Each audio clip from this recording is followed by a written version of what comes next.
Hello, ഇന്ന് 8:30 മണിക്ക് രാജ്യത്തിൻ്റെ പ്രധാനമന്ത്രി ജനങ്ങളെ കാണുന്നു എന്ന വാർത്ത കേട്ടപ്പോൾ തന്നെ ഞെട്ടലായി.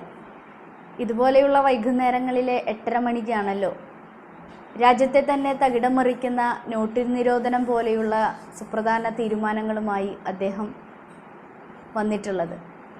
പക്ഷേ മേരെ പ്യാരെ ദേശവാസിയോം എന്ന പതിവ് ശൈലിയിൽ തുടങ്ങി പ്രസ് മീറ്റ് കേട്ടപ്പോഴാണ് മനസ്സിലായത്, നാരി ശക്തി വന്ദൻ അധിനിയം എന്ന പേരിൽ ഇന്ത്യയിലെ സ്ത്രീകളെ പറ്റിക്കുന്നതിനു വേണ്ടി കൊണ്ടുവന്ന ബില്ല് പ്രതിപക്ഷ പാർട്ടികൾ ഒറ്റക്കെട്ടായി നിന്ന് തോൽപ്പിച്ചതിൽ മനംനൊന്ത് കരയുന്നതിന് വേണ്ടിയിട്ടാണെന്ന് അദ്ദേഹം പ്രസ് മീറ്റിൽ ഉടനീളം പറഞ്ഞത്.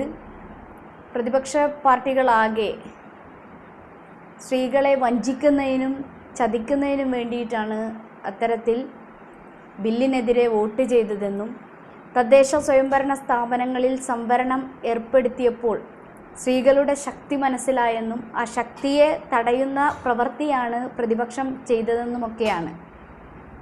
അപ്പോൾ മിസ്റ്റർ മോദിയോട് ഇന്ത്യയിലെ സ്ത്രീകൾക്ക് ചോദിക്കാനുള്ളത്, എന്തുകൊണ്ടാണ് തദ്ദേശ സ്വയംഭരണ തെരഞ്ഞെടുപ്പിൽ സ്ത്രീകൾക്ക് സംവരണം ഏർപ്പെടുത്തിയ മുറയ്ക്ക് സമാന രീതിയിലുള്ള സംവരണം നടപ്പിലാക്കാത്തത്?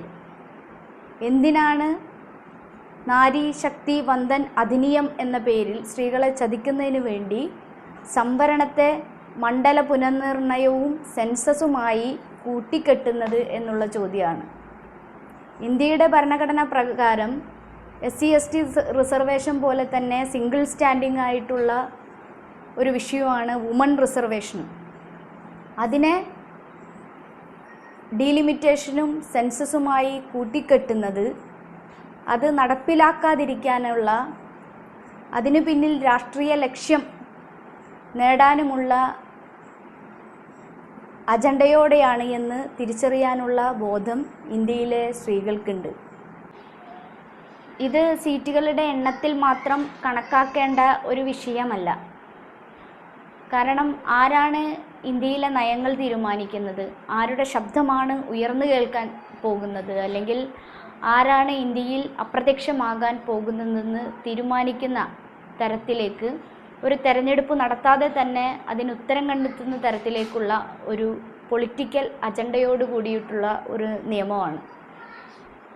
അത് നമുക്ക് വോട്ട് ചെയ്യാൻ കഴിയുമെങ്കിലും ആ വോട്ടിൻ്റെ മൂല്യം ഇല്ലാതെയാക്കുന്ന ഒരു നിയമമാണ് BJP ഡീലിമിറ്റേഷൻ ബന്ധപ്പെടുത്തിക്കൊണ്ട് വനിതാ സംവരണ ബില്ലിൻ്റെ പേരിൽ പാർലമെൻറ്റിൽ അവതരിപ്പിച്ചത്. തീർച്ചയായിട്ടും ഒറ്റക്കെട്ടായി നിന്ന് പ്രതിപക്ഷം അതിനെ ചെറുത്തപ്പോൾ ഇന്ത്യയിലെ ജനാധിപത്യത്തെ സംരക്ഷിക്കുന്ന നടപടിയാണ് എടുത്തിട്ടുള്ളത്. സ്ത്രീ സംവരണവുമായി ബന്ധപ്പെട്ട് 1930കളിൽ ആരംഭിച്ച ചർച്ചയാണ്.